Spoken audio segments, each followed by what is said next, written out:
African point of view, having 3 African teams to make it to the next round of the competition, the round of 16, it makes a lot of sense. For the first time, we're having 32 teams at the World Cup, and the difference is so clear.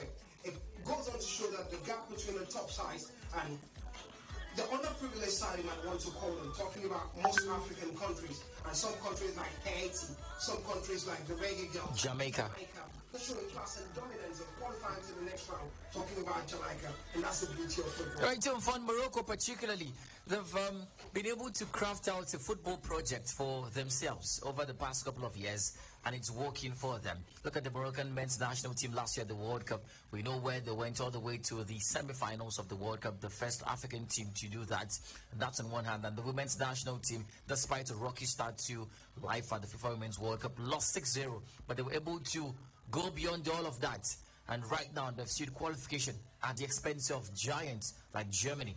That makes sense. Well, I think it's a good one for African football and for the Moroccan, national women's national team. That people already start going back memory lane to when they defeated Nigeria at the WAFCON. Some sort of discrepancies there in the match where their fans had to use some laser lights to distract the Nigerian players. But right now, we've seen them bounce back, 2 consecutive victories, finish level on points with the group leaders. I think it's a great one for Moroccan football. It's also a great one for African football. It's just that we are no longer minnows. Just like Blyden said, the gulf in quality between the top women's teams have now reduced. We are now seeing people going there as a minnows. Whether you are on the privileged team or not, you can go there and expect to get something on the field of play. Now, Blyden, the group stages is done. And well, before we look at the teams who have qualified, let's talk about something that have been bothering me. The teams that are expected to show class and quality, the teams we call favorites, most of them did not qualify for the next round of the competition. From Spain, right? Spain qualified. From Canada, Olympic champions. Yeah. That's on one hand. We talk about Portugal. They did not qualify for the next round of the competition. We're looking at Italy. Couldn't qualify for the next round of the competition. Germany as well could not qualify. These are European giants and they're seen as top women's footballing countries. But talk to us about the shockers we've seen at this World Cup and what it means for football particularly. Well, I'll give examples, Marisona. I saw Philippines ranked 46 in the world, defeat New Zealand in this one. New Zealand ranked 26. They made nonsense of all the FIFA rankings we talked about. Yeah. Nigeria 48 in the world, defeated Australia 3-10 in the world. It speaks volume for me. Morocco 72 in the world, defeated South Korea, that's 17th in the world. And these are some of the performances we have to. South Africa 54 in the world, defeated Italy 15th in the world. Colombia 25 in the world, defeated Germany. As far as I'm concerned, Colombia has been the best team in this tournament for me. I never gave them a chance because you look at history from the South African side, South American side, yeah. And you begin to talk about a top team. It would be Brazil. And 3 top 10 teams in this competition, talking about Germany, they've won the competition twice. You talk about Canada, Olympic champions, 10th on the ranking. And you talk about Brazil, a top side. History would fail us not to mention Brazil with top players like Mata. Brazil to make it past this level. Yeah. And it's that conversation for me. And you look at the difference. The question that bothers my mind, Mari, now is this. What is the difference in this particular World Cup? Yeah. I dare to say, Mari, one of them, it shows the development. I've noticed something about Europe. Europe is so critical for world football. The moment women's football begins to develop in Europe, it spans across to other countries. Before now, it was women's football doing quite well in Asia and the United States of America.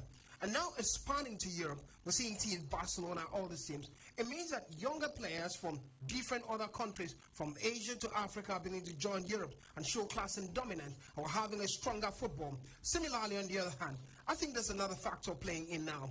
The moment FIFA came out and said, we're giving these players the money, $30,000. My brother, big motivation now. Players are ready to die on the field, especially players that are coming from underprivileged country. I think FIFA should do this more because Maricomon is humongous amount of money in women's football. And you look at the Nigerian side when they play. Prior to this tournament, we never gave them a chance. Now they know there's big money to make. It doesn't matter what anybody says. They want to prove everybody wrong. And we're seeing that at this tournament. They defeated the top side, co-hosts like Australia. That's something to boast of. Let's look at the last 16 of the competition and the pairings. Well, the games started Saturday. They'll be played through Saturday, Sunday, Monday, and Tuesday. That's 5th, 6th, 7th, and 8th of August 2023. Switzerland taking Spain on Saturday.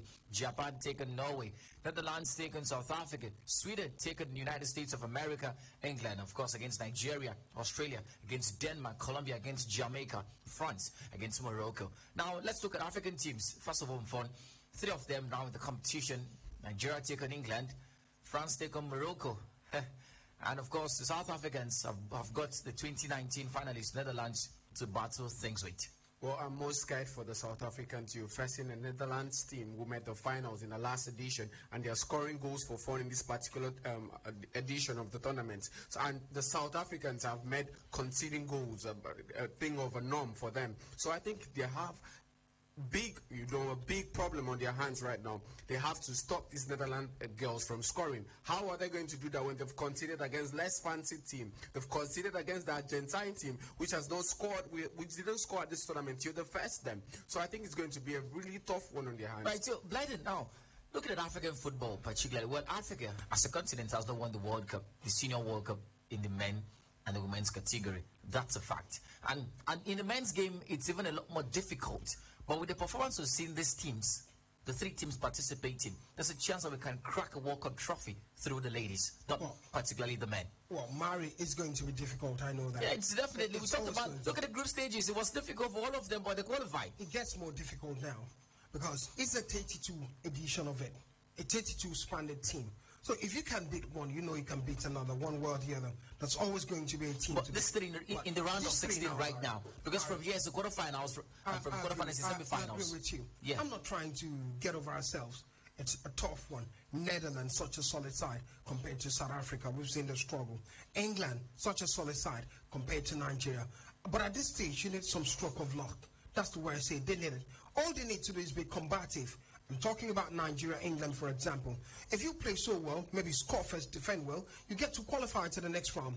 If you hold it out and not concede, it goes to probably penalty shootouts. It gets to favor either side. So the gap is closing. That's the conversation. Yeah, and at this point, with what we're seeing at the group stages, you cannot just tell me that the fancy teams are going to win all their games.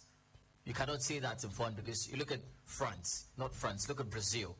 Look at Germany, look at Spain, look at Colombia, look at Australia, look at Canada. Teams that came to this competition as favorites, pre-tournament favorites, but they've not been able to make do with the pressure on the shoulders and the expectations of them. So obviously, this has nothing to do with being favorites or not. It's about what you do on the pitch of play. Does Africa stand a chance? Well, from what we've seen, it has to do with who wants it more in 90 minutes, and now we're in the knockout stages, so we are going to have extra time. So I think it's about who wants it more on that particular day. If you're coming in thinking I'm a favorite, I'm going to go in there and trump the other team, you're going to be in for a surprise. We've seen what happened to Brazil, Germany, and the likes of them, Canada. I think it's going to be a very difficult one for these top teams coming in. Still talking Africa, Blyden, yeah, because I'm not going to talk about Europe, and I don't talk about Africa. Well, he can afford not to. Yeah, absolutely. Now, still sticking to Africa, first of all, what has been the major motivating factor, apart from money, of course, for these 3 teams? Nigeria, Morocco, South Africa. What has been the drive? I think, first of all, as we're having some top players in Africa, I use Nigeria as a case study. Most of the players are playing in Europe. As I said before, European football is developing in the women's game compared to before. And on the other hand, you're having some of these superstars. I see Sato Shola was interviewed after the game against the last game we played against Republic of Ireland. Are you considered a big superstar, one of the biggest in the world? She said yes. The numbers count for her. It's that conversation. And she's a leader in that side. We're talking about Rashida Jibale. She's playing with Atletico Madrid. Yeah. They're a decent side. So she's also seeing all these players. You're having some players playing in the USA. So that's the conversation. Yeah, the exposure and the experience. Michelle Allos, yeah. The exposure and the experience is coming. And they're beginning to realize we're not any different from the European side or some of the top sides. But experience will always count moving forward. For me, that is it for me. What's been the difference apart from the prize money. But Mari, let me get to a point. One of the disadvantages that happened for some of the top sides at the group stages was this mentality were favourite. I think they're beginning to see that they're not really favourite. And it makes it even difficult now. We're talking about France. They've had a slow start, but they're beginning to build momentum. Even against Panama, it was difficult for France. Panama scored first. They fought back trying to win. It was 5-1. Panama still came back, ended 6-3. That's the conversation. We're talking about the defending champion USA. The same struggle moving forward. And now I think the big teams will be on their toes because they know it's not business as usual. The smaller teams are no more small. And it makes the World Cup even more interesting for people like me. All right, so that's a conversation. We have been satisfied with the group stages, and I tell you, it's been nothing but excitement. We look forward to seeing the round of 16 starting on Saturday. 2 games for Saturday, 2 for Sunday, 2 for Monday, and 2 for Tuesday. 090-222-31011 and 0817-624-8565. Let's take your calls in and your reactions to the story that Africa stood very strong. 3 of the 4 teams that made entrance into this competition have qualified for the knockout rounds. Let's take calls in right now. 090-2223-1011 and 0817-624-8565. One thing is key. They've been dreaming.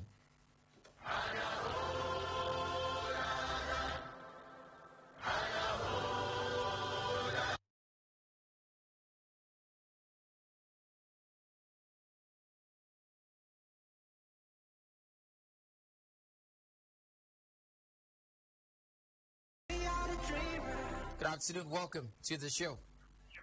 Good afternoon. Good afternoon, Mark. I'm Michael. I'm calling from IT. Michael, turn down the volume on your radio set, please. Thank you very much. Can you hear me now? Yes, I can hear you. Please go ahead. As for the Women's World Cup, I'm proud of the Africans. And I hope to see two in the final. Thank you. Thank you very much. Short and simple, straightforward, direct. Good afternoon. Welcome. Hello, good afternoon, Arizona. Welcome.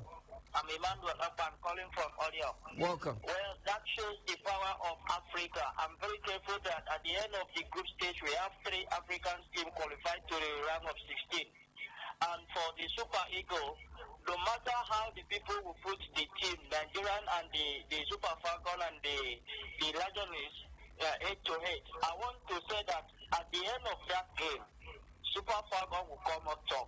I must tell you that the 3 Lions of England will underrate the Super Falcon, but Super Falcon will come up top.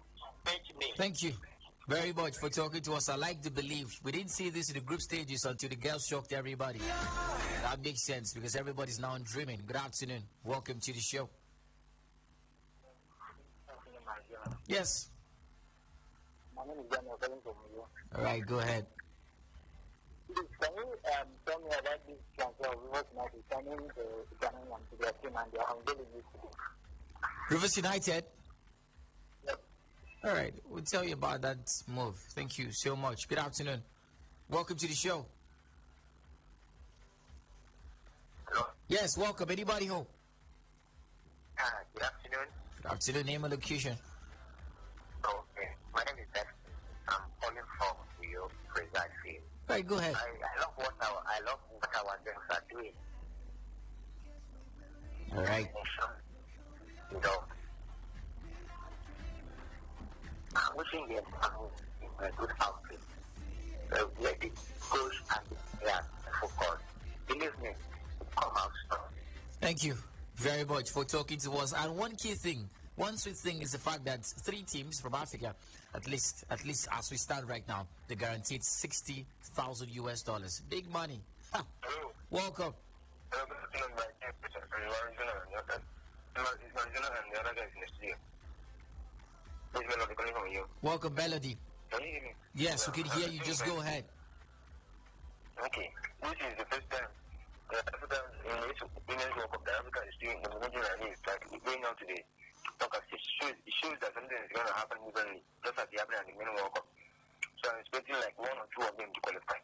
I cannot tell the person, but the way it is going, it shows that there are no more heroes in this football. Even look at Jamaica and Nigeria, they're able to go Brazil. So it's good. It's showing good signs for us. Thank you very much for talking to us. We'll do transfers and other stories, but we're taking calls and reactions from the games today. Hello?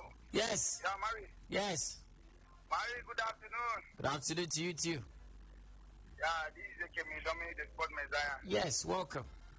The Messiah. As I told you earlier in the morning, still have to commend our ladies, the young Tigers, with their victory yesterday against Mozambique. This particular few months, Nigeria as a whole have really done fantastic well in terms of football and aspect. So I really want to commend all the teams that have done very well. Considering our Super Falcons on the 7th, which they will face English teams. So I still want to tell Randy Ward to do a better work, correct fitness and the rest of the team management, Right. let them do well so they can maybe have a good result in that assignment. So that is my take this afternoon, Mari. Thank you so much for talking to us.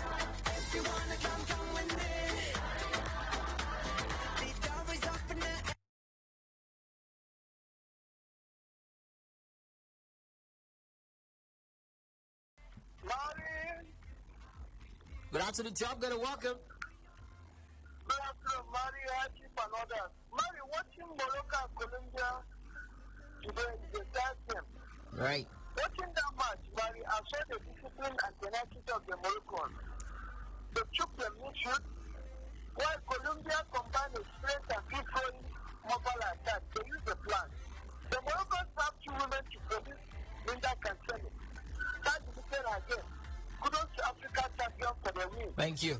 Mari, how the mighty falling in this Women World Cup? I predict the round of 16, Mari, I keep Morocco to go far. I'm not standing on for 20. Thank you for having me. Thank you very much, Top Gunner. It's all good. You're Pan-African. Okay, let's come back home, guys, and talk about the stories from the home scene. First of all, Eyimba have announced the release of 11 players. The club announced following the expiration of their contract. The stories that the 9-time league champions released a statement noting the players on expired contracts, including John Noble, who's featured for them for the last 3 seasons, alongside Chukwemeka Obioma, who joined in the summer of 2021. Central midfielder Philip Ozo also joins the list of exits since joining the Abia Base Club on a free transfer. Chigozie Obasia, Dekunle Adeleke, Fatah Abdullahi, Samuel Carlo, and Sadiq Abubakar have all ended the spells with Eyimba Football Club. Amongst 11 players include Moses Omoduemuke, Ademola Debambo, and of course Otuke Egbo have had their contracts terminated on mutual consent, and that's the story for Rivers United. And that story that the fan called to ask. Well, the team, the former champions of the NPFL, continue to bolster the attack in view to regain the title they lost to Eyimba last season. They've unveiled the signing of former Bendel Insurance striker Deputy Icheta. According to reports, Pride of Rivers engaged summer transfer window with a couple of signings, getting the likes of Adekule David from Eyimba, Yao Kwasi from TS Galaxy in South Africa, and of course Deputy Cheta from Bendel Insurance have all joined the Rose United. Cheta is 22 years of age, caught the attention of NPFL clubs last season when he played for Bendel Insurance and was key to the side getting to the Super 6 playoffs. And he played 21 games last season for them as well. And he signed a 2-year contract. He's going to earn a reported fee of 600,000 naira every single month. Of course, the man scored 9 goals last season. Brings in a lot of attack for Rivers United. That's the story from here. But let's also look at Victor Osimhen quickly, Blyden. Oh, the man, a lot of good energy since last season. But it looks like there's a problem. Napoli confirmed, as a matter of fact, that Victor Osimhen was going to sit out of Girona's game due to an injury.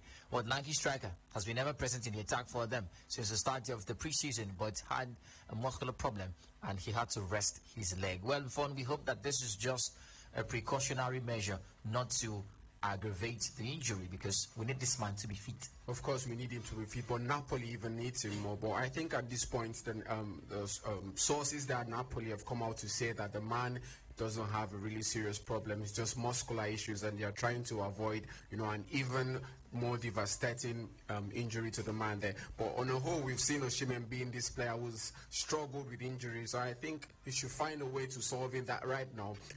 He could move to a bigger club in the future. So there should be something, to help him stop these injuries at this point. Right, so let's look at preseason, Blyden. First of all, we'll start like this. Still talking injuries. Gabriel Jesus It's announced that the man who missed the start of the Premier League season, that's due to the fact that he's picked or not rather. He did not play in yesterday's win against Monaco, and Mikel Arteta confirmed that the Brazil forward will be out for a few weeks with a little procedure. This injury is related to the knee problems he suffered last season, which also required surgery. And that's the story. Well, Blyden, Gabriel Jesus, how much of a miss will this man be for us now? The season is starting next week.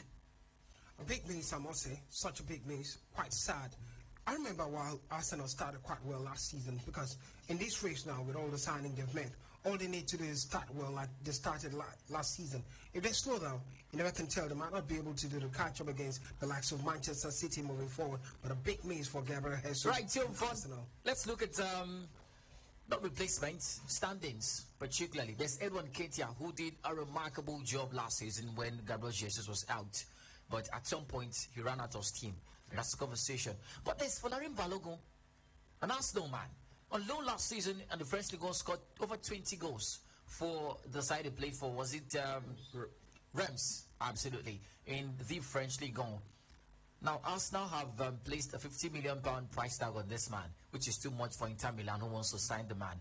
But on a better note, Jesus is out. Get this man in, get him integrated, and let him be your starter. A man who scored 20 goals last season is no fluke. Well, Arsenal is no longer a team that are just looking for the top 4 finish. So I think they are going in for the title. They almost got it last season. So I think at this point, if you are Mikel Arteta, would you want to Folarin Balogun to lead your attack? Come on, you're competing against the likes of Erling Haaland at Manchester City. What's your point? Let me understand. Folarin Balogun cannot lead you to a league-winning season. It's not possible. It's not possible anyway. City injured. No. Then you need an alternative. We have strikers in the markets. Come on, go into the market and get a number 9. So you go out and splash the cash when you have somebody, a rare gem and Folarin Balogun. How bad is Balogun? And how do you think he's bad enough that he can't even get into the Arsenal team? The player who scored over 20 goals last season in the French League. Well, I think he just needs a chance at Arsenal. That's it for him. And why hasn't he been given a chance? And typical of Arsenal. Let's see what gets to happen over the season. I think it's just a matter of priorities, because you look at other players in that role. And Ketia last season, when Ketia started for Arsenal, I never knew Ketia would be that good. I saw him the previous season, just little Ketia, and I'll call him little Ketia. He can put the pressure on him and on his shoulders, but finally, we saw him do it last season, meaning if we've seen Mikel Arteta's body language with Folarin Balogun. It doesn't look like he wants that man in his team for next season. Well, I think they have limited option moving forward, because the strikers are limited. I understand when coaches say they do not want a bogus squad, but on the other hand, a quality as Folarin Balogun, if he isn't good, the likes of Inter Milan wouldn't be looking for him. Yeah, and absolutely. Arsenal wouldn't be putting that price tag, £50 million on him. You think he's not good? Why are you placing £50 million on him? He should be maybe 20, and you release him from the club. But I think he's one for the future. He'll do great things at Arsenal.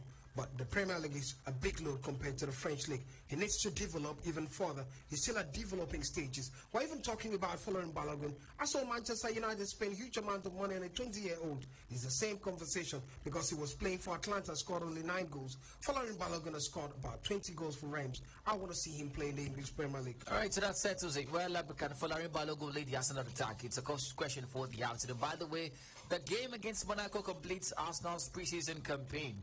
And of course, I've recorded good wins. Remember the win against Barca, but also lost to Manchester United at some point. With the next match, it's the Community Shield, the curtain raiser, comes up this Saturday, on the 6th of August.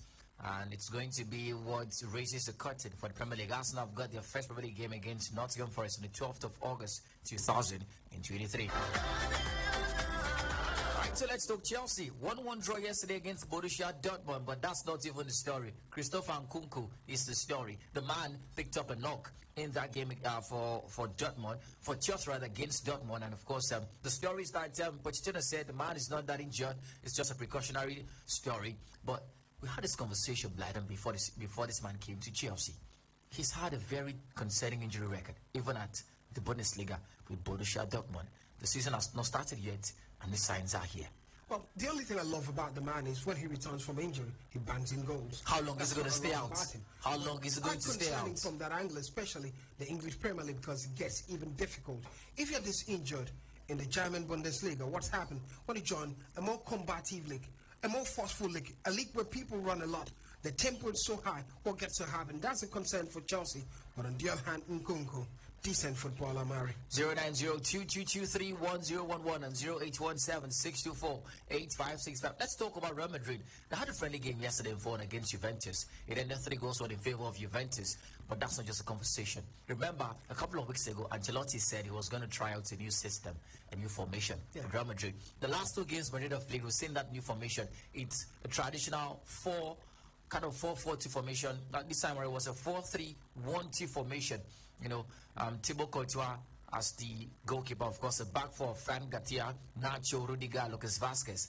A midfield trio, a flat midfield trio of Camavinga, Toni Kroos, and Luka Modric. Jude Bellingham played like a number 10, and then he played supported attackers, the 2 strikers, Vinicius Junior and Joselu. And according to the reports we got, the players were struggling, particularly Vinicius Junior, because he's used to playing the flank game, the wing game, but he was drafted a little more centrally, and that was a problem for the man. Are you thinking that Carlo Ancelotti can sustain this system or revert to what has given him success with Real Madrid? Well, I don't really see what's different with this system. Last season, Carlo Ancelotti was playing what we call the 4-4-2 formation, but people thought it was 4-3-3. It was actually 4-4-2 because the man Valverde used to, overlap with the midfield when they were attacking. Yeah, so I think it's kind of still the same thing, but now we are going to have the man from Borussia Dortmund now, Jude Bellingham, slotted into that midfield role. But I think it's always going to be a matter of concern for Vinicius Junior. He just had 2 good seasons, and we started calling him world class. I think this is going to be the real test for the man. Come on, Vinicius Junior was brought in over 5 seasons ago at Real Madrid to fill in the shoes of Cristiano Ronaldo, and he never did that. And just when Ancelotti came, he started banging the goals. You're shifting from the conversation. We are on Vinicius Junior. He was the problem on the night. He was the problem. Now, Blyden, let's stick with the system, the conversation of the system particularly. Now, we know Ancelotti to be a man that prioritizes pace in the middle of the park, a lot of pace. Runners as midfielders, that's why he loves, values, and adores Federico Valverde. But the system we're seeing right now doesn't really speak what we know of Ancelotti, because Camavinga, Toni Kroos, Luka Modric are not runners, right? And of course, Jude Bellingham as well. He's got attacking threat, attacking bites, but not entirely runner in the middle of the park. What do you make of Ancelotti's new system, and if it will work for Real Madrid next season? Mario make nothing out of it. It's pre-season for me. Just said you win some games, you lose some games, you try things out. It's not concerning. It's not concerning for me. Really? I know important games will stick to what works for them. That's basically what coaches do all around the world. Yeah. You try 1 or 2, it worked. For example, last season we saw part of those games at the Champions League. Pep Guardiola decided to try new things. Took Bernardo Silva to the wing and dropped Mahrez on the bench, and it worked. It sparkled. And I said, come on, I have to stick with this one. Went on to win the Champions League. It's typical of football. Coaches will try different things. Right. It's even good to try at preseason. It doesn't work, you leave it and try a different thing. We saw Newcastle coach do the same thing at preseason. Was trying a certain formation, was beaten 2-0 early, and he says, come on, I'm not doing it again.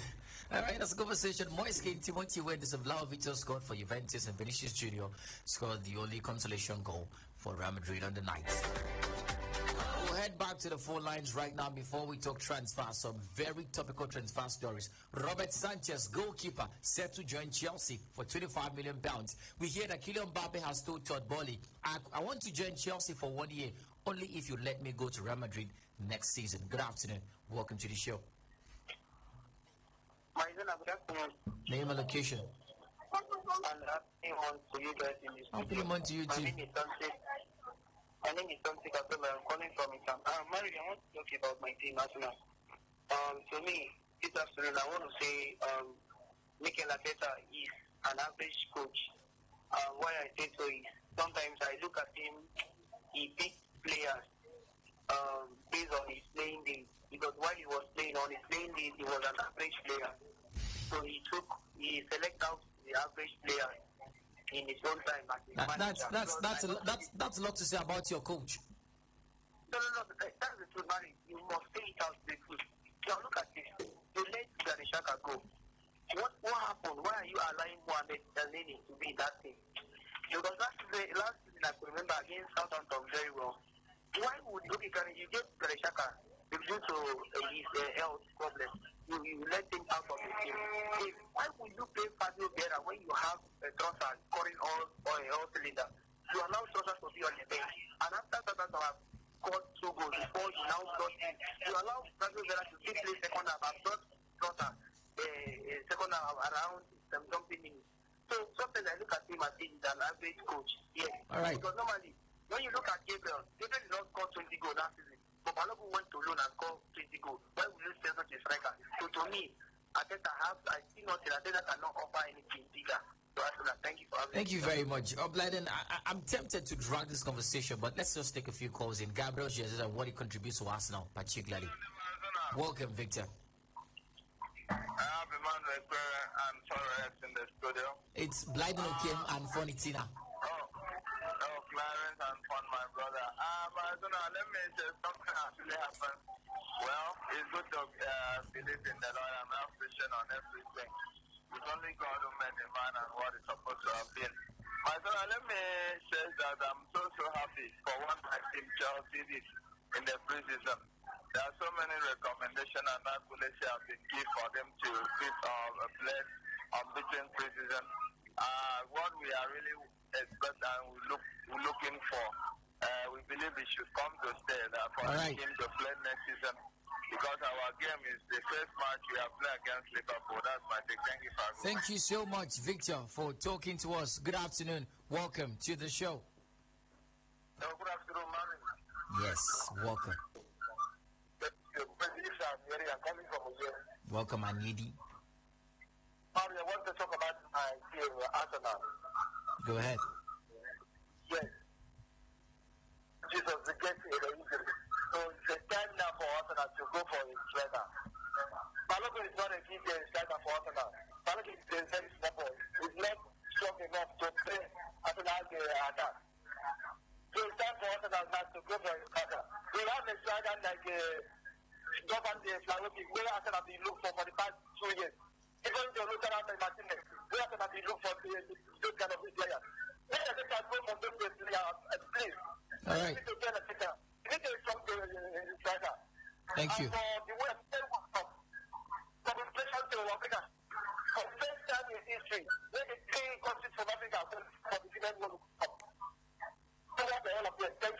Thank you very much. Vlad is going to check Facebook for us very, very soon. We'll be taking calls in 090-2223-1011. Otherwise, you can call 0817-624-8565. Good afternoon.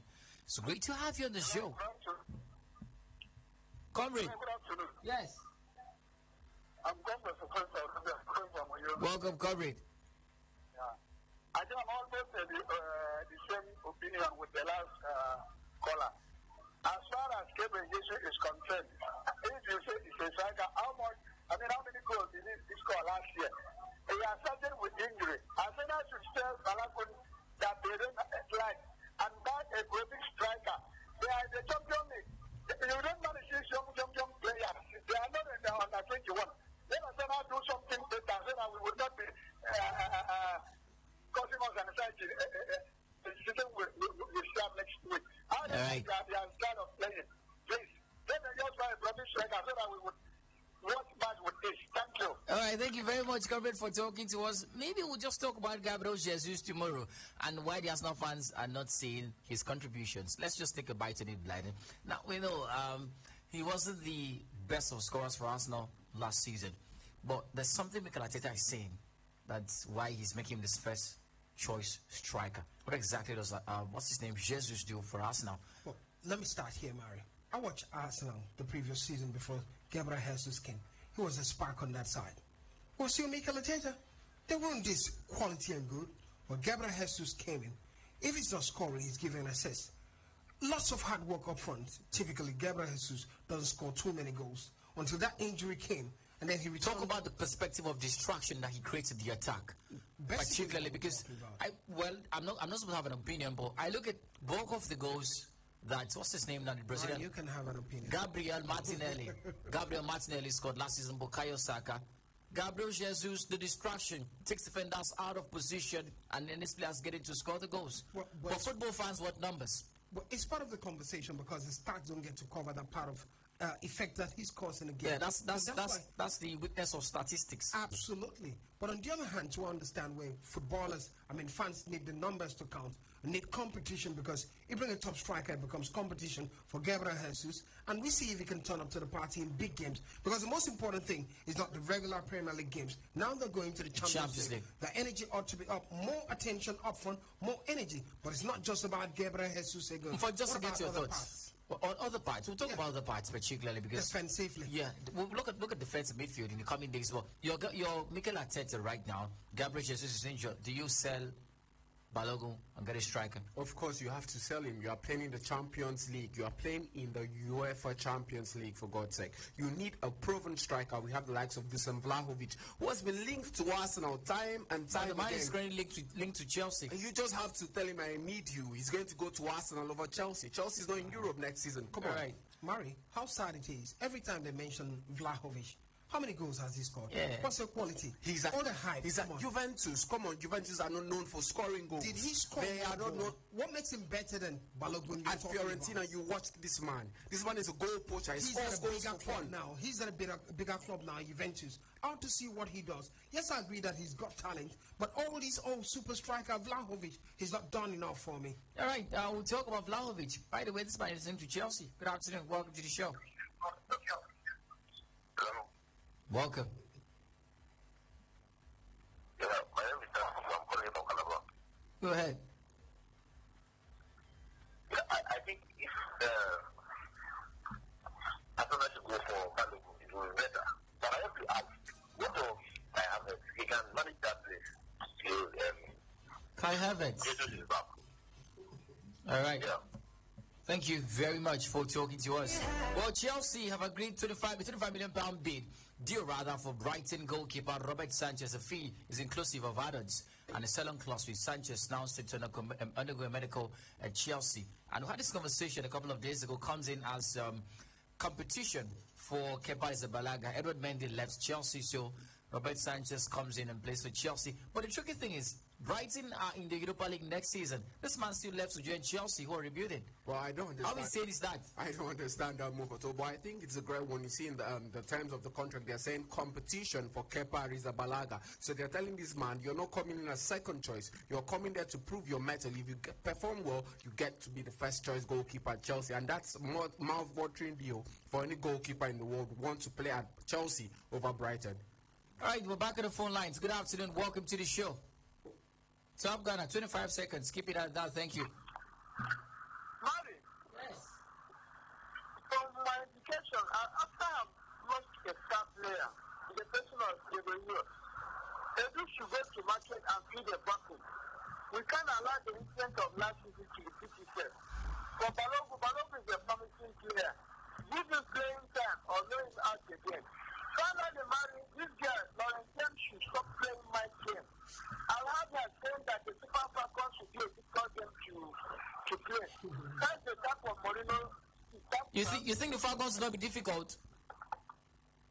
All right, do what you call us back and answer that question. Top Gunner, thank you. Good afternoon. Welcome. All right, Bladen, take us to Facebook. Thank you so much. You have it?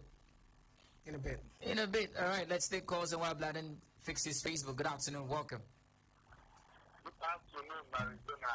Good afternoon, Vladimir, and I'm Bonnie Sina, and I'm a myself is a breaking news. I am very, very excited.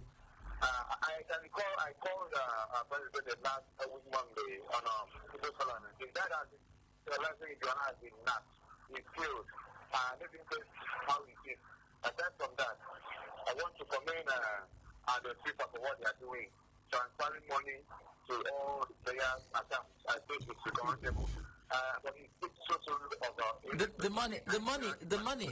All right. Thank you very much. This is to clarify again. I hope you're listening to me.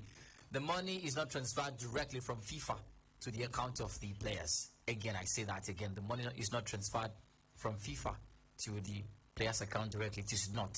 What FIFA is doing is FIFA is ring fencing the money, meaning that they transfer the money to the NFF, but the NFF cannot touch it, and FIFA would follow the money till it gets to the account of the girls through the NFF. I hope you get that now. Thank you. Good afternoon.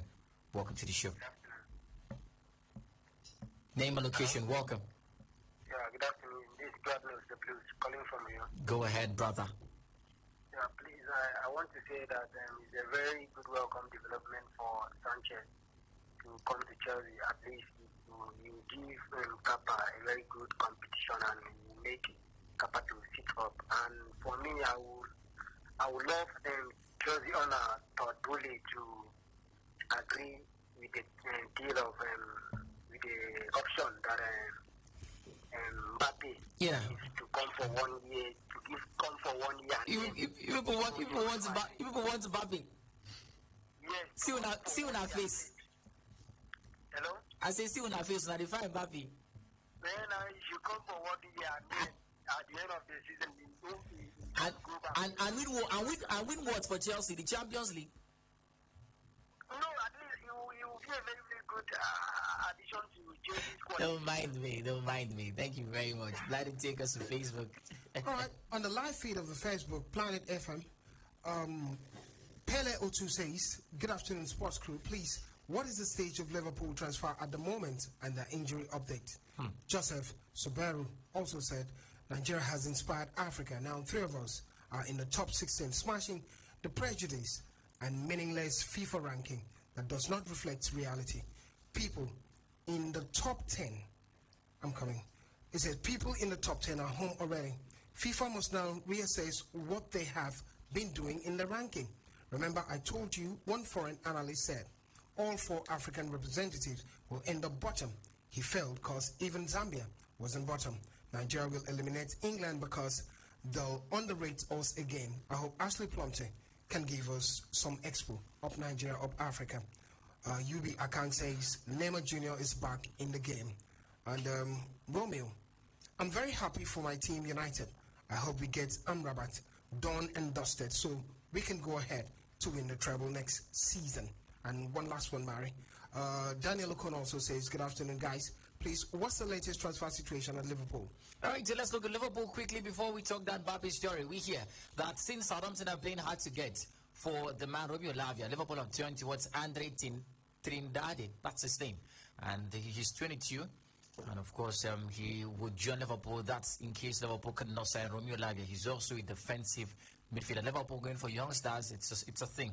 Well, we also hear that Franck Kessié is looked at by Liverpool too, but Kessié is also touted by Saudi Arabian clubs, Al Ahly. That's on one hand. Now, here's a shocking story. Willian signed a contract recently with Fulham, Leiden.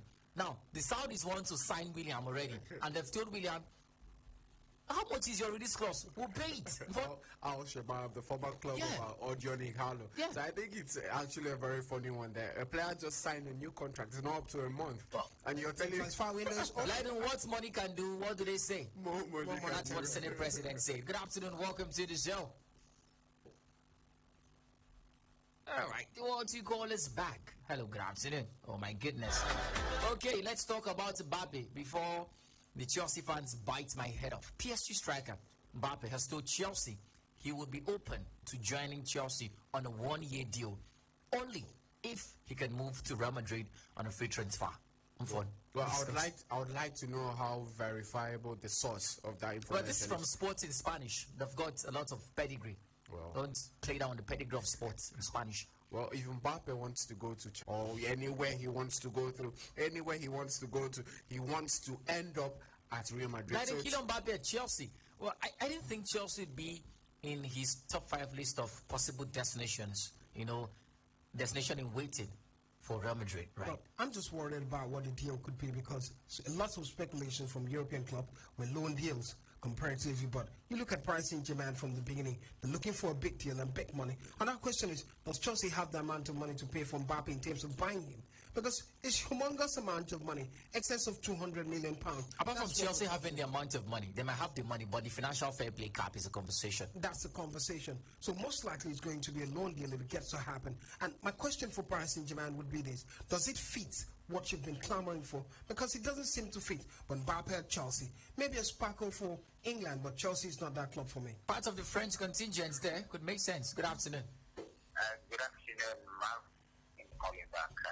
Right. I just want to talk a little more about my club, Manchester United. I don't know why they are not signing players. They will miss a lot of players. End of the day, they will play football. You can't sit and watch ball comfortably. If Man U were like this, I don't think they would have joined the club. Eric is not a coach. And Harry Maguire is supposed to be a dancer or a boxer. He's not a player. Sometimes I wonder how the management sign such a player. You know why I'm worried for you? The season has not started yet and you're complaining like this. I'm complaining because it has been really, really heartbroken. I understand, my brother. I'm bleeding. Seriously, I'm bleeding. All right.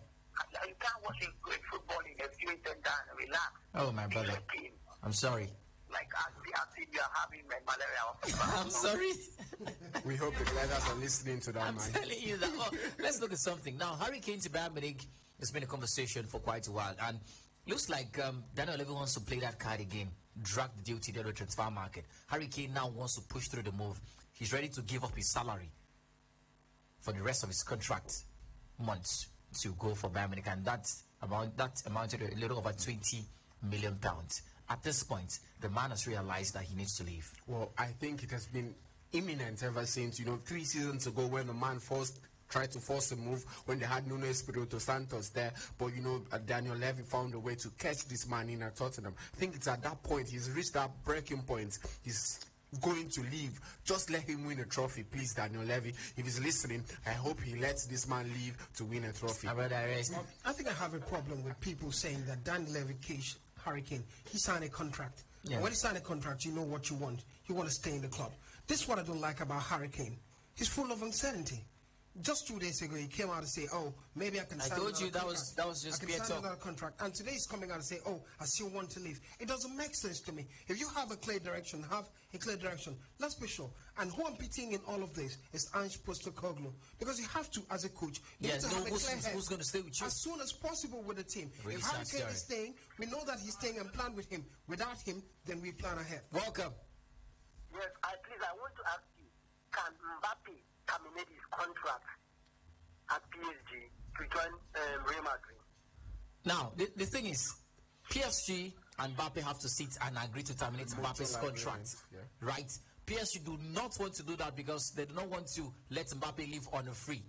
You understand that PSG want to make money off Mbappe because they spent £160 million on him. And on the other hand, Mbappe doesn't want to terminate his Mbappe doesn't want to terminate his contract. He just got a bonus. Yeah, you understand. Having another time at the top. Yeah, if fidelity, oh my God, loyalty bonuses.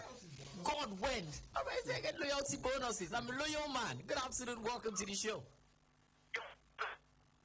Hello? Larry. Yes, sir. Larry. Yeah, they're calling back. Larry, he doesn't want to go to Chelsea. You know why Chelsea is not playing in Champions League? That's what Flayofi said to Arsenal for the past 2 seasons. Where Arsenal did for Flayofi. So let Arsenal attack Flayofi from Chelsea. Just exactly like Chelsea attacking Madrid from Arsenal last season.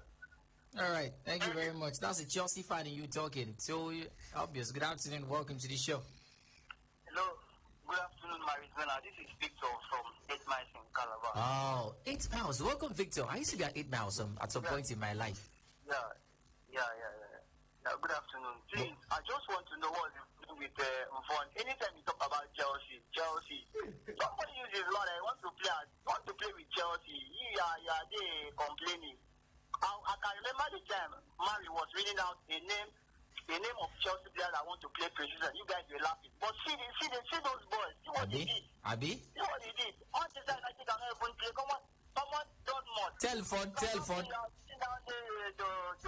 All right. Thank you. It's preseason. What brought Manchester United into it? Thank you so much for talking to us. All right, so that's it for the show, guys, this afternoon. But before we go, I have to especially give a shout out to our friends from the FRSC in Itu.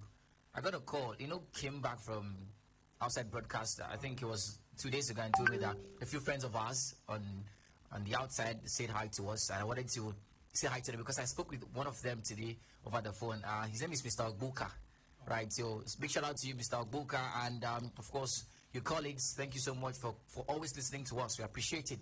And I said, I'll do this for you. Thank you so much. This is for you. And of course, for our FRSC friends who listen to us every day. Thank you so much. Biden, that's it for the show. Yeah. Ciao, ciao. I hope you do it. All right. Well, I hope no Chelsea fan is going to tear my neck off. Anyways, it was good being on the show Come today. on, yes, dog. My name is Marizona, ladies and gentlemen. Vina comes in right now with the news on the hour.